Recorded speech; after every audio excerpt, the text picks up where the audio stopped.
Brother Samuel, you are welcome. Please come in and sit. Thank you, Margaret. It's been a while. It really has. How is your family? How is Deborah? They are doing fine. Deborah sends her greetings. Here, drink some water. The sun is very hot today. Thank you. So what brings you today? I hope everything is okay. God has done something wonderful, Margaret. I couldn't keep it to myself. What happened? Deborah has been offered admission into university. Oh really? That's good news. Congratulations. Thank you. It's a private university. She applied out of faith. I didn't think we could manage it, but she got the admission. That's something, but how are you planning to pay the fees? Private universities are not like government schools. Their fees are not small. To be honest, I don't have the money, but I know the God who gave her the admission will also provide the fees. You know things are not easy, brother. You're just a farmer and your wife only sells vegetables in front of the house, let's be honest. You people are only managing to survive. Yes, we are managing. But I have come to learn something, Margaret. When God starts a thing, he finishes it. If he opened this door, he will not leave it half open. I hope so, but you have to be realistic too. Deborah is a bright girl. But if the money is not there, what can anyone do? Margaret, I have lived long enough to know that our help doesn't come from our pockets. It comes from the Lord. There were times I didn't even have seeds to plant, but somehow, the land brought food. I believe this will be just like that. Well, I just don't want her to start and then stop halfway. That would break her. She won't stop halfway. God is not like man. He does not lift you only to drop you again. This is not just her admission. It is a sign that God has remembered my family, and I believe he has started fighting our battles. I see, you really have strong faith. Faith is the only thing I have now, and honestly, it's enough for me. All right, do you want to eat something before you go? No, thank you. I just wanted to share the news with you before going to the farm. I feel better now that I've told you. Okay, greet your wife and children for me. I will, and Margaret, please keep us in your prayers. I will. So he came all the way here just to tell me his daughter got admission into a private university. And he's happy, just like that. No plans, no money, nothing. This same Samuel, a man who works from morning till evening on that small farm. A man whose wife sells tomatoes in front of their house. They can hardly feed properly. And yet, he is celebrating admission into a private school. Is that even reasonable? Faith is good. Yes, I know. But will faith pay school fees? Will faith buy textbooks and pay for hostel? Will faith provide food for that girl when she resumes? Sometimes, I don't understand how people reason. He didn't say it with words, but I know why he told me. He's hoping I will help him. He wants me to bring out money for the school fees. He thinks I didn't see through that talk about trusting God. What he really means is, Margaret, help me. People forget so easily. Does he think I don't have my own problems? I have 3 children of my own. Do I have a tree where money grows? He must have forgotten how much I paid for my son's exam registration last month. He doesn't know my daughter's school just increased their fees. Let me not lie to myself. I can't help him. Even if I could, I wouldn't. Because if I do it now, he will bring more problems tomorrow. Today it's Deborah's school fees. Tomorrow it will be hospital bills. After that it will be house rent. Where will it end? I'm really sorry for him, because I will disappoint him, and when I do, I want to see how he will manage. Let him use the same faith he's talking about to pay for the fees. Even we, that people call comfortable, didn't put our children in private universities. We sent them to government schools, and they are doing just fine. Why must he do pass himself? Maybe I sound harsh, but this world doesn't reward foolish faith. People must learn to plan. Even the Bible says count the cost before you build. It didn't say jump into something and hope for a miracle. Let him come again. Let him mention anything about fees. I will tell him plainly that I don't have. Maybe that will help him face reality. Father, I've come to talk with you. You see everything. You know everything. Before I speak, you already understand. But today, I want to say it out loud because I need you more than ever. You gave me Deborah, she was a gift to me and Ruth when we thought we wouldn't have children. I remember that night we cried and prayed, and you answered. I remember how you told me, she will grow and do great things. Now, Lord, that same child has grown, and you have opened another door. You gave her admission into the university, a private one, Lord. Oh, you didn't give her the smallest option. You gave her the best. But Lord, I do not have the money to pay. I have no rich friend to call. I have no uncle in government. I have no savings stored away. The farm is dry. The market is slow. But even in all this, I have you. Lord, I don't want to rely on man. I don't want to beg anyone to help me. I want to be able to look back and say, God did this. I want my daughter to see that when God starts something, he finishes it. So I hand it over to you. You gave me this child. You opened the door. Now, I return the matter back to your hands. Take full responsibility, Lord. Handle it how only you can. I will not be ashamed, I will not be afraid, because you are the same God who fed thousands with 5 loaves, you are the same God who told Peter to cast his net again. You are the same God who made water come out of a rock. You haven't changed. Jehovah Jireh, my provider, I trust you. Let this be a testimony that strengthens others. Let this be a story Deborah will tell her children. Show yourself in this matter. Fight this battle in a way that no man can explain. And Lord, thank you, not just for what you've done, but for what you are about to do. I thank you in advance, because I know you have already started moving. You are never late. And you never forget those who trust you. I leave this field today with peace in my heart, because I know you heard me. Thank you, Father. Deborah, I called you because I want us to have a serious conversation. Yes, Ma. First, I want to say congratulations. Getting admission is not a small thing, especially into a private university. Well done. Thank you, Ma. Now, let me ask you something. Do you want to kill your father? Kill my father? No, Ma. Why would you say that? Then why are you insisting on going to that university? Do you know the kind of pressure you're putting on him? Do you know that carrying that kind of burden can lead to high blood pressure? That kind of thing can kill, Deborah. Tell me, how do you expect your father to raise that kind of money? From where? From his little farm, or your mother's tray of vegetables? Ma, it wasn't my first choice. I applied to many schools, but this was the only one that gave me admission and it's the only one that offered me my preferred course. I didn't plan it. It just happened this way. And because it just happened, you think it means you must go. Can't you see it's not practical? It's not realistic. You should let it go. Ma, this is my 4th year of trying. I've applied again and again. Nothing came. This is the first school that gave me a chance, a full admission. I didn't even need to use any connection. I prayed and God made a way, and now you're saying I should drop it. Yes, let it go, unless you want to bury your father before your graduation. Thank you for your time, Ma. I understand your concern. But I still believe that if God opened the door, He can make a way for me to walk through it, even if no one helps. Then let your God provide the school fees. Yes, Ma, He will.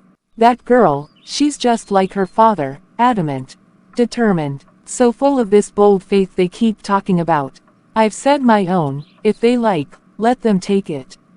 If they like, let them leave it, but they are on their own. I will not lose sleep over this matter. I have warned them. What is so wrong with waiting for next year? What is so terrible about applying to another public university? With this same faith they're shouting about, why not wait a little longer?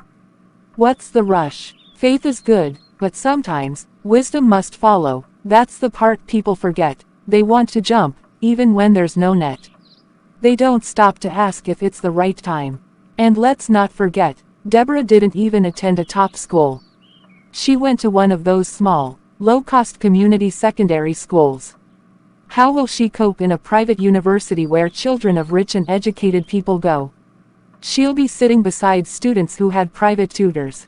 Children who traveled abroad during holidays. Children who speak English like it's their first language. And she, with her village background, she'll just be struggling to catch up. Even if they manage to raise the money somehow, let's say one miracle happens and they pay this first school fee, what happens next semester? What about next year? What about textbooks? Hostel fees? Feeding? Will they keep doing miracles every term? I don't see it working, And in the end, they might just waste all that money, and the girl may still drop out. Then what would all the shouting and believing be for? They are the ones who chose this path. I'm not part of it. I've done what any responsible sister and aunt should do. I gave advice, they refused to listen, so let them go ahead. This kind of faith, it makes me wonder. Is it courage or is it stubbornness? Is it trust or is it pride? Time will tell. Mummy, can I ask you something? Of course, my daughter. What is it? Auntie Margaret, she called me aside today. She said she wanted to have a serious talk with me. Okay, what did she say? She said I should forget about the admission. That I should let it go, because trying to go will give Daddy high blood pressure. She said it might even kill him.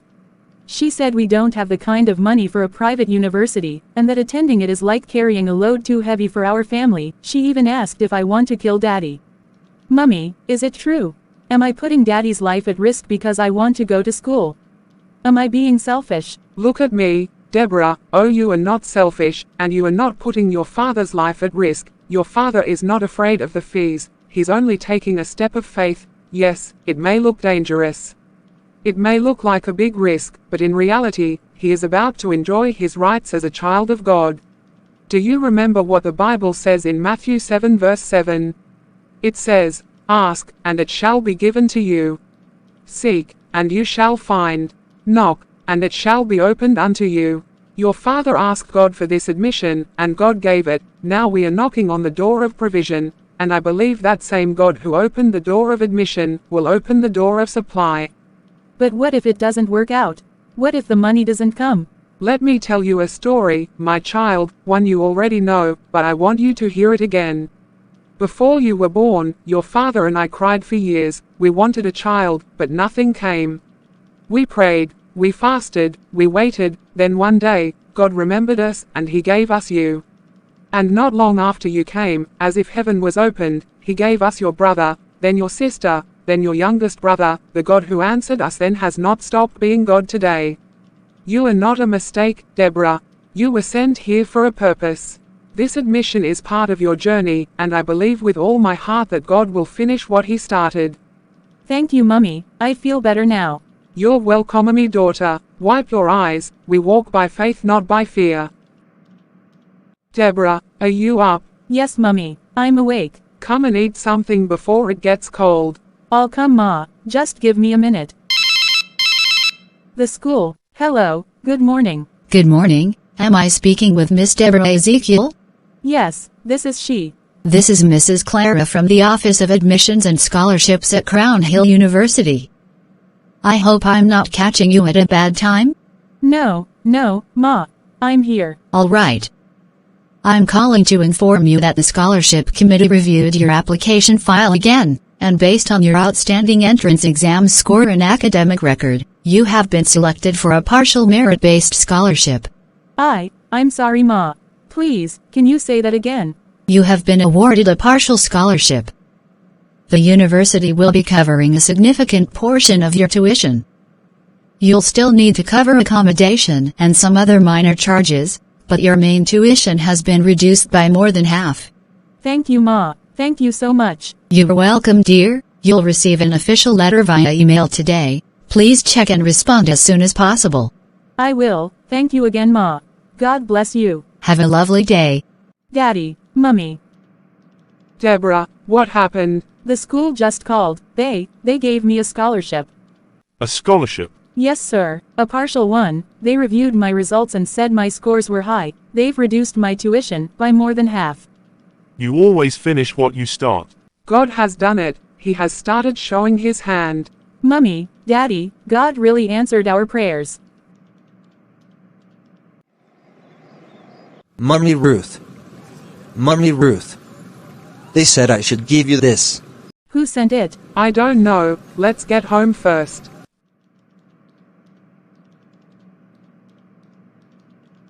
Good afternoon, Daddy. Welcome, my daughter. How was the service? Wonderful. God's presence was strong, but something came.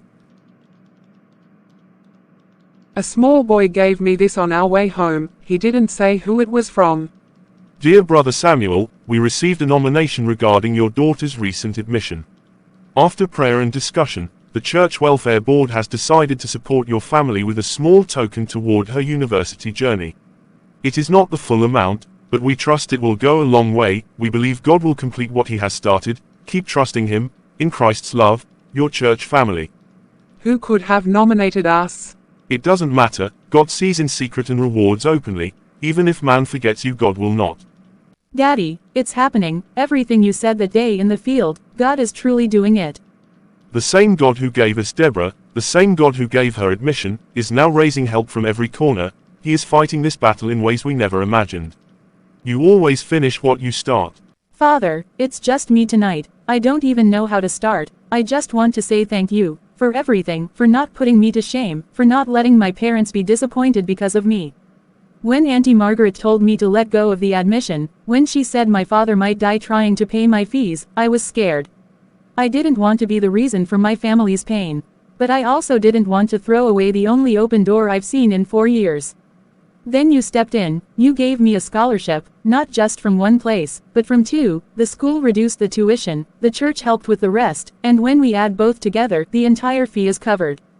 You made it happen, Lord.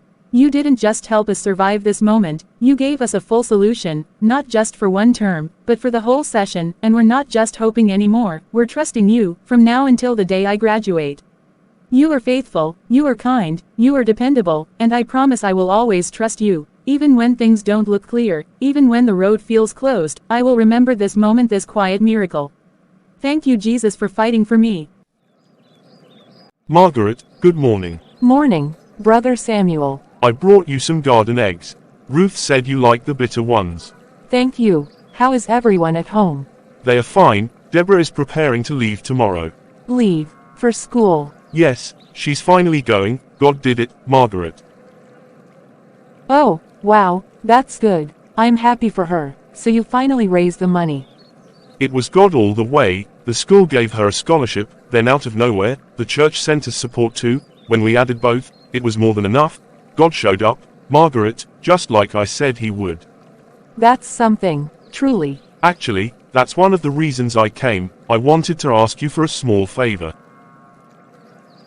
Tomorrow is her first day, and her bags are a bit much: mattress, pot, clothes, a small stove. It will be her first time going far from home. I was wondering if you could help us take her to school in your car. Brother Samuel, I don't know how to say this without sounding somehow. Go on, I'm listening. I haven't bought fuel in that car for weeks. Things have been tight. I barely even drive it anymore. And honestly, I can't now start asking you for money for fuel, just because of this. Besides, it might be better if she just enters a public bus. It will prepare her for the kind of life ahead. After all, that's what many students do. No problem, I understand. Thank you, Margaret. It's not that I don't want to help, you know, but sometimes, people have to manage. That's just how life is. Yes, I agree, life is not always easy. But when God decides to help someone, He brings joy even in the middle of struggle. Thanks again for the garden eggs.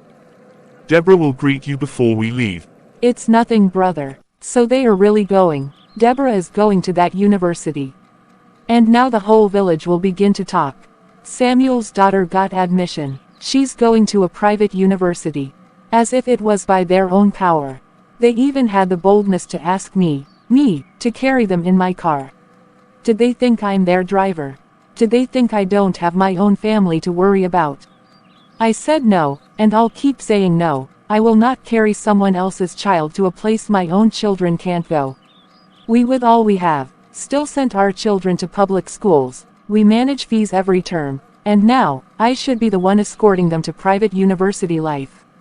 They think they've made it now, they believe it's God's doing, but they forget that life is long. Let's see how long that miracle will last. Maybe she got the scholarship, maybe the church gave them money, but what about next year? What about the following one? Who will they run to then? I was only trying to help when I told her to let go of the admission, but they took it as insult. They acted like I was the enemy. Now they are acting like they did something great without me. Is it that I don't want good things for others? No, but they should at least remember who helped them when they had nothing. They shouldn't forget who was there in the beginning. Maybe I was too quick to speak. But it's too late now. We have to wake up very early tomorrow, the bus leaves by 6:30 a.m. sharp. I want us to be at the motor park by 6, that way we can reach the school in good time. Yes, that's wise, you know how those long journeys can be, better to leave early. But are you sure Margaret won't help? I thought she would at least offer to take us in her car. It's the first time Deborah is leaving home like this. She'll be carrying more than one bag. I asked her, I really did, but she said she hasn't bought fuel for her car in weeks, and she wouldn't feel right asking me to bring money for it. Ordinary fuel, that can't be the real reason. You and I know Margaret, she can afford to buy fuel if she wants to. There must be something more to it, that woman is upset about something. I sensed it too, she looked distant, almost offended. I think she still feels bitter that I didn't take her advice.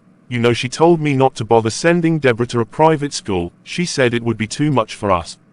But that's just it. She gave her opinion, yes, but it was God who made the final decision. It's not as if we forced anything. God took care of everything, the admission, the scholarship, the church support, even food money. We didn't beg anyone. So if she's angry because things worked out without her, then that's not something you caused. It's not pride, it's testimony. Maybe she doesn't know that the stress is no longer on us. Maybe she's still worried I'll run back to her for help later on. I don't blame her too much. Maybe she's just protecting me in her own way. Then you need to talk to her, let her know the full story. Let her understand that God has already carried the weight. That this journey is not a burden. It's a blessing. You're right. I'll find time to talk to her after the journey. I don't want anything to spoil the joy God has given us. We should prepare everything tonight, even the clothes and shoes. I don't want any rushing in the morning. Yes, let's get her things lined up by the door. I'll keep some small change for transport, just in case.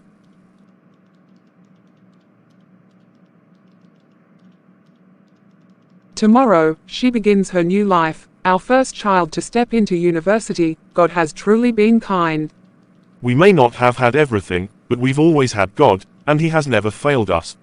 Father, go before us, make the journey smooth, let everything work out for Deborah's good, and thank you for all you have done. Amen.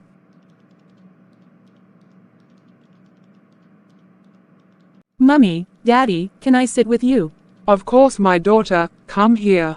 I've been meaning to say something since I got home, but I wanted to find the right moment.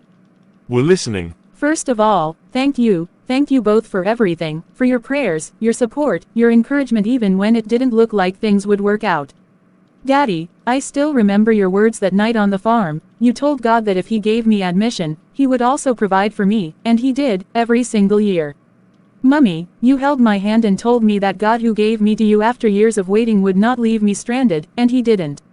You were never a burden, Deborah. You were our answered prayer. I wanted to succeed to make you both proud, but more than anything, I wanted to show the world that with God, all things are possible. Thank you for trusting God with me. We only did what any parent should do, but we're the ones thanking God for giving us a daughter like you. You stayed focused, you never gave us trouble, you came back with your head held high. That alone is a testimony. There's something else I want to share. What is it? There's someone I've been praying about for a while now. He's kind, gentle, serious about his walk with God, and I believe he's the one. You mean, someone you want to marry? Yes, Daddy, his name is Emmanuel. We met during my service year. We stayed in touch, and over time, we became close friends. I didn't rush anything. I took my time, I prayed, I fasted, I asked God for peace, and I have it. You've been praying, but are you sure you've heard from God? Marriage is not like school, you don't graduate from it, it's for life. Are you convinced in your spirit? Yes, Daddy, I didn't just pray because I liked him. I prayed because I wanted God to lead me. I laid it down many times, even when I was afraid. I asked God to shut the door if it wasn't His will, but instead He kept confirming it, in sermons, in dreams, through peace. I'm convinced. If you're sure God is leading you, then we will not stand in your way. Our little Deborah is now a big girl. I still feel like a little girl when I'm around you both. God has done more than we asked for. He made a way for your education, and now He's providing a home for you, a family, another chapter. Father, thank you. You didn't put us to shame. You walked with our daughter from beginning to end. You provided every step, and now we hand this new part of her life into your hands. Take charge of this too, go ahead of her, Lord, guide every step, let her life be full of peace and purpose. Let her marriage bring you glory, Lord. Let the joy she gave us return to her 100-fold.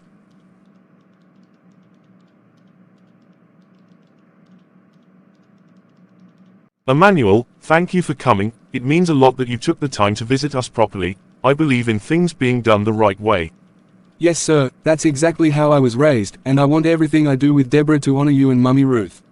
God bless you, my son. Daddy, Mummy, this is the man I told you about. Sir, I know Deborah is precious to you. She has told me how you and Mummy prayed her into this world. I want you to know I see her as a gift and I don't take her for granted. I'm not perfect, but I promise to honor her, protect her, and build a godly home with her, if you give us your blessing. That is a serious promise, and I can see it comes from your heart. You've already started on the right path with respect and order. You've shown us you're a man of discipline. That means a lot. But Deborah, before the day ends, I want you to take him to your Auntie Margaret's house. That's the normal thing to do. It's proper for her to meet him too. Okay, Daddy, you're right. We'll go now so we can return before it gets dark. Yes, don't wait too long. It's always good to show honor even when it hasn't always been returned. Thank you again, sir, Ma. I'll make sure we're back before evening. Go well, my children, and let peace guide your steps. Are you nervous? A little. Auntie Margaret is strong-willed, but it's okay. We're going to show her respect. That's what matters. Whatever happens, I'm with you. Deborah, look at you. You've become a fine young lady. Good evening, my dear. Good evening, Ma. Good evening, Ma. Please, sit down, both of you. I wasn't expecting visitors, but you're welcome. Ma, thank you for having us. We didn't want to come without letting you know something important. I'm listening, my dear. Ma, this is Emmanuel. He's someone I've been praying about for a while now, and by God's grace we believe it's time to start preparing for marriage. It's an honor to meet you, Ma.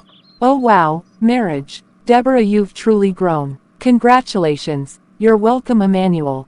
It's good to see young people who still believe in doing things the right way. Thank you for coming to see me. Daddy said it's proper to let you know first. We didn't want to move ahead without stopping by. That's very thoughtful of both of you. May God bless your plans.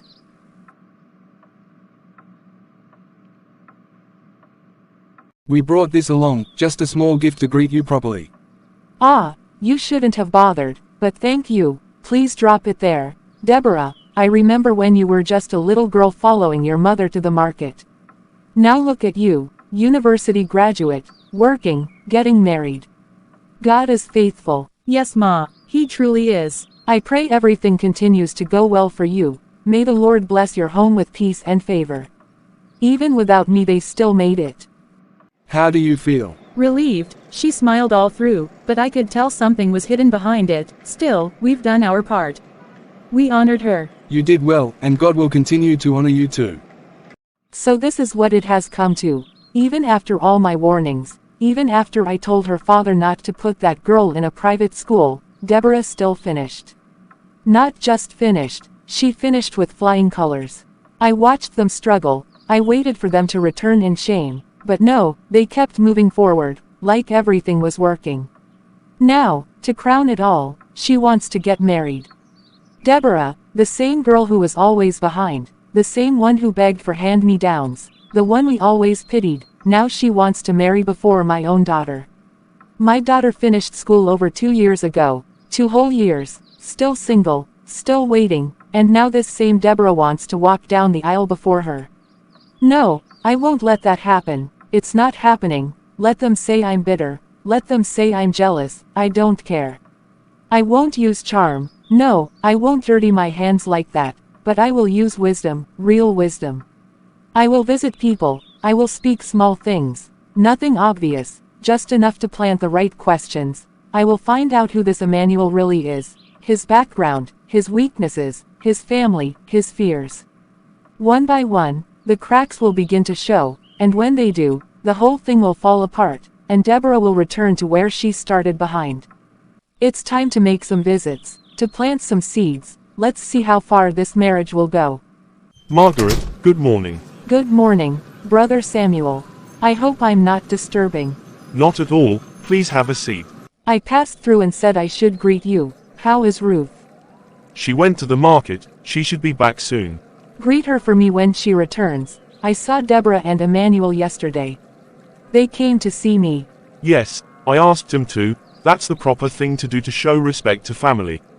Thank you for that. It meant a lot, but Brother Samuel, don't you think it's too early for Deborah to be thinking of marriage? Too early. She's finished school, she's working, she says she has prayed and received peace. I don't see why not. Yes, I know, but wasn't that the reason you struggled to send her to school, so that she could become someone useful? So she could support the family and help ease the burden of sending the younger ones to school. I understand, and I believe she will still support where she can. Marriage shouldn't stop her from helping. That's the plan, yes, but once a woman is married, her first priority becomes her husband and her home. Even if she has the means to help, it will depend on what the man allows. What if her husband says no? But Emmanuel doesn't seem like the kind of man who would stop her, he appears kind and understanding. That's how it always seems in the beginning. Men are sweet before the wedding. After that, things change. And you'll have no say again. Her life will revolve around her new home, not this one. Brother Samuel, you've worked too hard to just give her away like that. You still have 2 children coming behind her. They'll soon need admission forms, fees, books. Who will help you then? I'm not saying marriage is bad. I'm just saying, slow it down. Let her carry some of the family load first. Let her prove that she can handle responsibility here before handing her over to someone else. Think about it. You're her father. You have the right to say, let's wait. There's no shame in that. A little delay might be wisdom, not punishment. Let me start going. Thank you for your time, and please greet Ruth for me. I will, thank you for coming. The seed is planted, let's see how it grows. You've been quiet since I returned. You've barely touched your food. Is everything all right? Margaret came here today. Margaret, what did she come for? She said she was passing by, but we talked. About Deborah. Okay, what about Deborah? She thinks the marriage is happening too soon. That we're rushing it. Rushing it? Deborah is over 25. She's graduated, working, responsible. What else are we waiting for? That's not the point. Margaret said we trained her so she could help us, carry the load with us, help her siblings go to school, support this house. If she gets married now, her priority will shift. She'll belong to another family. We still have Peter and Christina. We know how expensive education is. Deborah is just starting to earn. What if this marriage changes everything? So you now agree with Margaret?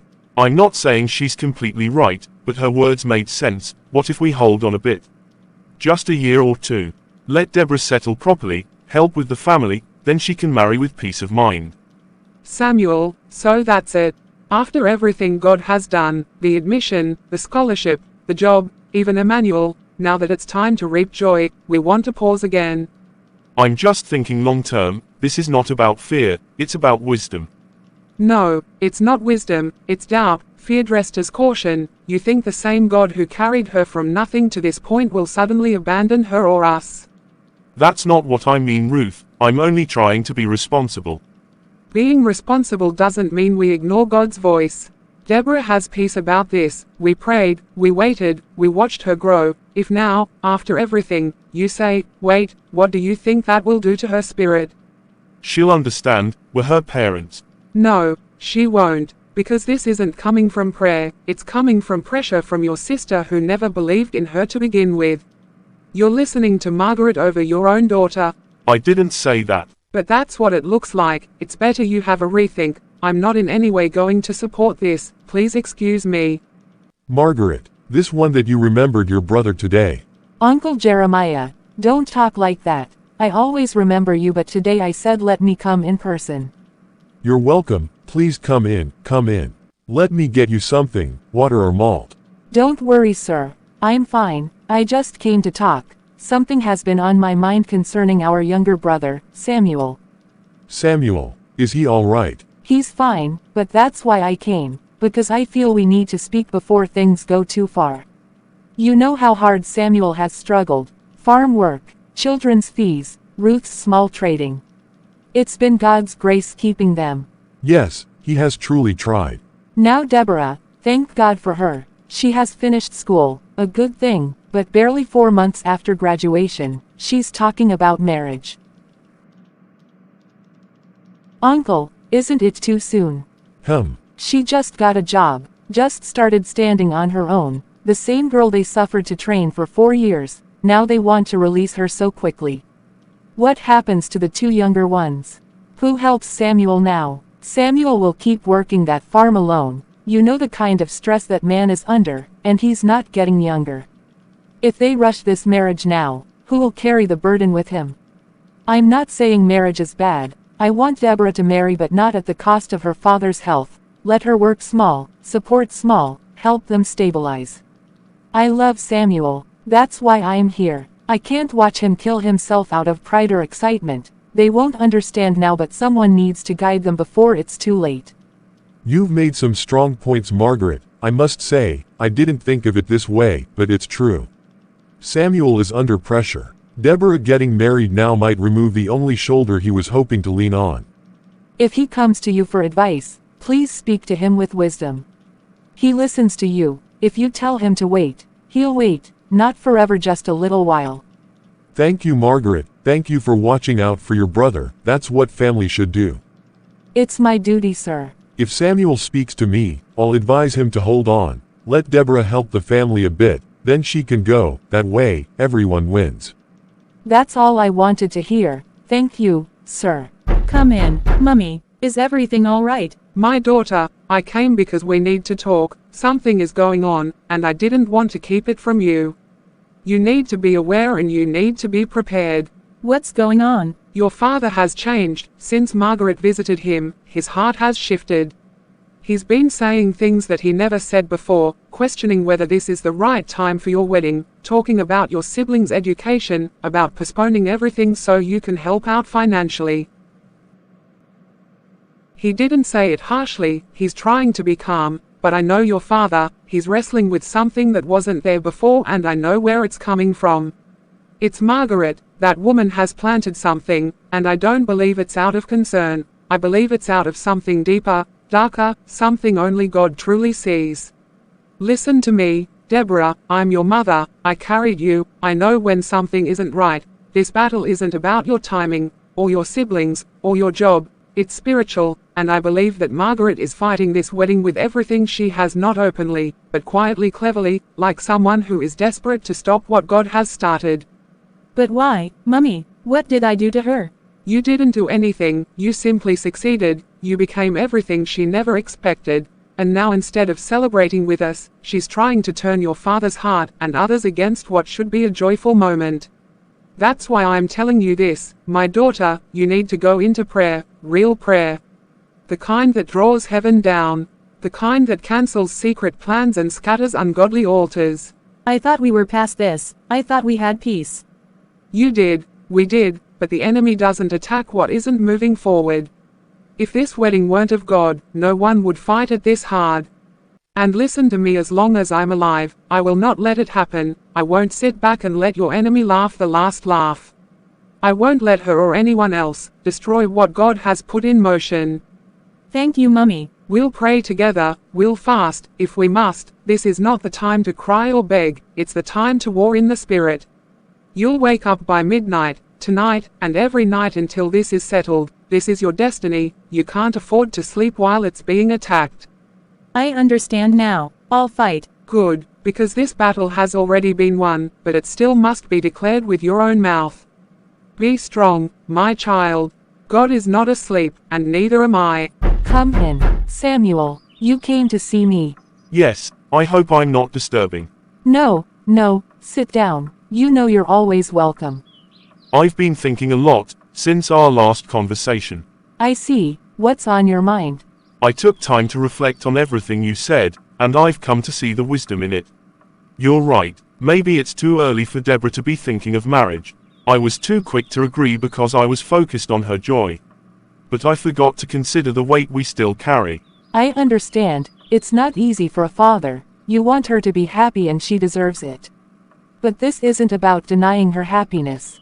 It's about timing. Exactly, but now, I'm facing another problem. I've tried to explain this to Ruth, carefully, respectfully. I've told her that maybe we should wait a little, just 1 year or 2, but she won't hear it.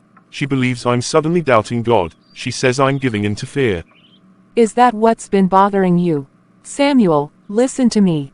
If your wife won't listen to you, there's still something you can do. Go and see our elder brother, Uncle Jeremiah. He's wise, he has always guided this family. If you speak to him, and he supports your view, then Ruth will have to reconsider. She respects him. You think that will help? Absolutely. It won't look like it's just me trying to stop Deborah. What would I even gain from stopping her? Am I not also praying for good things for my own children? I'm not fighting Deborah. I'm only trying to protect this family, including her. What if she rushes into this marriage and later regrets it? Wouldn't that pain fall back on you? We're doing this for her good. For Peter and Christian's good.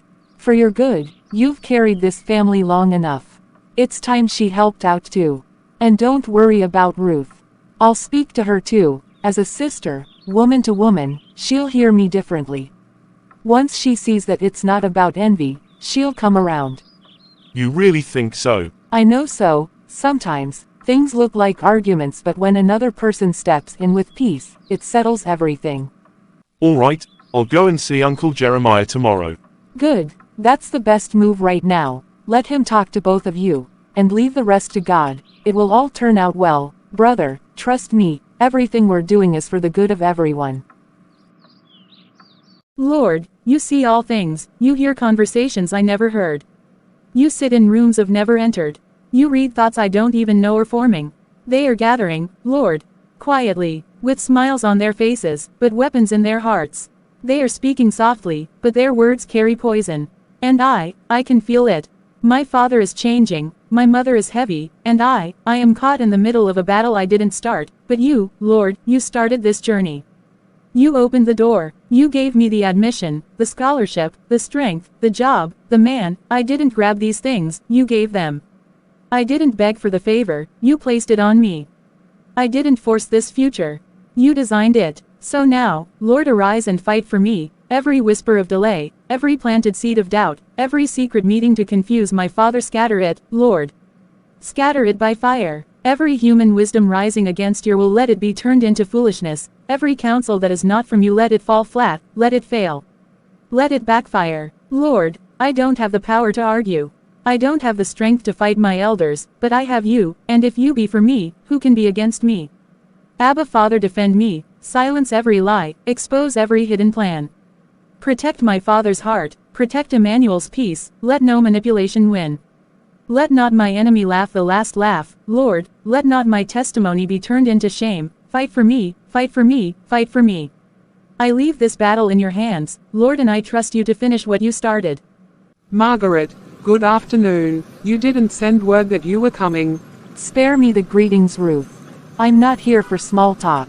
Is something wrong? You're the one who's wrong. You've been troubling my brother since this wedding talk started, and I've had enough. Troubling your brother? How? You've refused to listen to reason. You've blocked his heart with stubbornness. Can't you see he's under pressure? Can't you see this wedding matter is killing him slowly? Killing him? Yes. Or do you want him to collapse in the farm one day so you can wear black and cry fake tears? You are choking the life out of him with this stubbornness. But I'm telling you now, if anything happens to my brother, even a headache, I will hold you responsible. And I will not be silent about it. I will announce to the world that Ruth has killed her husband. Margaret, you walked into my home today with fire in your mouth.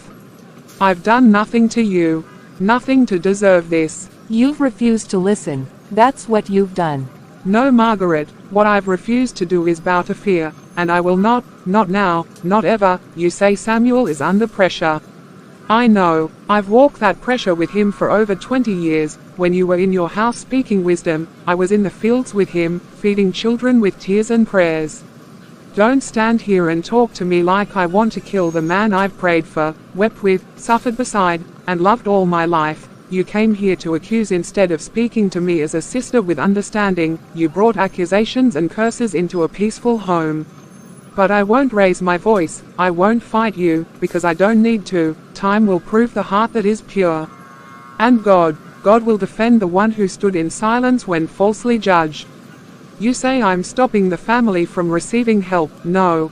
I'm helping my daughter walk in the path that God himself prepared. I'm not dragging Samuel backward. I'm standing beside him even when the wind is blowing in our faces. So if you came here for war, I'm sorry, I didn't dress for battle, but if you came for peace, I can still offer you a seat. Come in. Ah, Samuel, I was just thinking of you. Come in, my brother. Sit down. Good afternoon, sir. I hope I'm not disturbing. You're not disturbing anything. You came at the perfect time. Sit. What brings you here? I came to talk. I need your advice, uncle. You have it already. Talk to me. It's about Deborah and the wedding. I'm listening. She's ready. We've all prayed. She's working. Emmanuel is a good man. I had peace at first, but now I'm no longer sure. I've started to think about Peter and Christina. They still have a long way to go, school fees, feeding, everything. And Ruth, she doesn't agree with this concern. She says I'm losing faith, that I'm bowing to fear, but I don't see it that way. I see it as caution. You're right to think deeply, Samuel. This is not just about Deborah, it's about the whole family. One wrong step could affect everyone else. I've watched you carry the weight of this family for years. Nobody can question your dedication, but now, that help you've been waiting for, if she leaves now, it might never come. That's what I fear. I feel selfish for thinking that way, but it's not selfishness, it's survival. You've done your part. 4 years of tuition, feeding, clothing, you did it all without asking anyone for help. You did it by the grace of God and your own sweat. Now that Deborah is standing on her feet, she should hold the family up a bit, just a year or two, help with Peter's fees, help Ruth rest small. Then she can marry with no guilt or regret. Let her prove herself first. Let her show that she can stand in your place, even briefly. If Emmanuel truly loves her, he'll wait. Love doesn't rush when there's understanding. That's what I thought too, but Ruth sees it differently. Then speak to her again, gently. As a husband, show her the bigger picture. And if she still resists, call a family meeting. Let us all talk. This isn't about stopping Deborah. It's about securing the future for everyone else. It's about balance, not delay, and sometimes, Samuel, delay is not denial. It's preservation. Thank you, uncle. I came here hoping for peace of mind, and I think I found it. You'll do the right thing, Samuel. I trust your heart. Please greet Auntie for me. I will, and greet Ruth gently. Mummy. Yes, my dear. Can we talk? Of course. What's on your heart? I've been feeling unsettled. Why? Because of all that's happening, the tension in the house, the silence from Daddy, Auntie Margaret's visits, the change in the air. It's like everything shifted the moment I mentioned marriage. And the truth is, I don't know what to do anymore. I've never been married. I don't know what it feels like to juggle 2 homes, or 2 sets of responsibilities. But one thing I know for sure, I can never forget this family. I won't forget you, I won't forget Peter or Christina. Never. If waiting for more time will calm the house, if it will bring peace back to Daddy's face, and make Auntie Margaret stop speaking those things, then I'm ready to wait. I can help out where I can. I don't want to get married and leave behind wounds that take years to heal. My daughter, I hear you. I see your heart, and I thank God for the woman you've become. But listen carefully to me. If God is the one who brought Emmanuel into your life, if this marriage is his plan for you in this season, then no amount of pressure or opinion should make you step away from it. We don't alter God's timing just to keep people comfortable. And we don't silence his voice just to stop arguments. No, we take those arguments, those storms, and we drop them before his throne. He handles them. This is not the time to be afraid. It's the time to pray. Pray with boldness. Stand with confidence. And most importantly, hold on to what you know God said. You said you're not sure how marriage works, and that's okay. None of us truly are when we start. But if you're sure God is leading you, that's the only confidence you need. But Daddy, we'll keep praying for him. God knows how to speak to him more clearly than we ever could, and if any hearts are resisting out of fear or manipulation, God will settle that too. Just don't lose your peace.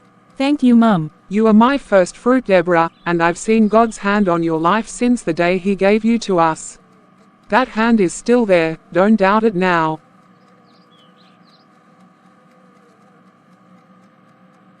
Margaret, are you okay? Samuel, I came to talk to you. I came because I don't even know who else to talk to. What happened? I received a call this morning from my husband's younger brother. He was shouting, accusing me. He said I'm trying to kill my husband so I can inherit his house and land. What? How? But your husband is at his post in Texas. How can they say that? That's what I said. I told them we spoke just last week. I didn't even know he was sick, but they said he's been sick for a while and didn't tell me anything, and now they say I'm the reason he's sick, that I've abandoned him and I'm planning evil. But you just said you spoke to him. Yes, but I wasn't truly paying attention. I've been busy. Busy? Doing what, Margaret? Going around, trying to stop you from letting Deborah get married. I visited you. I visited Uncle Jeremiah. I spoke to my friends, to church women, even tried to confuse Ruth. I even went to her and insulted her in your absence. I said things I shouldn't have said. I carried bitterness I didn't even realize had grown so deep. I told myself I was only looking out for you, but the truth is I was envious. I didn't want Deborah to get married before Lydia. It hurt me, it felt unfair. My own daughter has finished school and nothing is happening, and I thought, why should Deborah go first? That's what opened the door to all this. Jealousy. But now, the same thing I tried to put on Ruth, the same fear and shame, is what I'm facing. My own husband's family is saying I'm a wicked woman, and I know it's not just about them. It's God showing me what I've become. Samuel, please forgive me. I beg you, forgive me for trying to tear down what God is building. Forgive me for turning my back on Ruth, for lying, for pushing everyone, please, and help me beg Ruth too. Margaret, I don't even know what to say. You don't need to say anything. I just need peace. I am traveling to Texas tomorrow. I need to go and be with my husband. I need to fix what I broke. Please go on with the wedding. Let it happen. Let that girl enjoy what she has waited and prayed for. God has clearly chosen her time. Thank you for telling the truth. God sees your heart now and He will heal what you're returning to. Amen. Tell Ruth, I will call her, and if she doesn't want to speak to me, I'll understand, but tell her she was right to stand her ground. Father, I came to thank you. When I cried, you heard me. When I couldn't see what was ahead, you already cleared the path. When people turned against me, you stood up for me. You didn't let their words bury me. You didn't let their fear become my future. You stood between me and every arrow, and you fought without noise, without drama, but with power. Lord, I didn't have to defend myself. I didn't have to argue. I just had to kneel, and trust, and wait, and you did more than I imagined. Thank you for touching Daddy's heart. Thank you for turning Auntie Margaret's battle into a testimony. Thank you for using what was meant for evil to confirm your promise. Thank you for showing me that I don't have to be strong to win. I just have to stay with you. You are the one who wins every battle for me. You are my defender, my covering, my ever-present help. Thank you for fighting for me, and thank you for winning.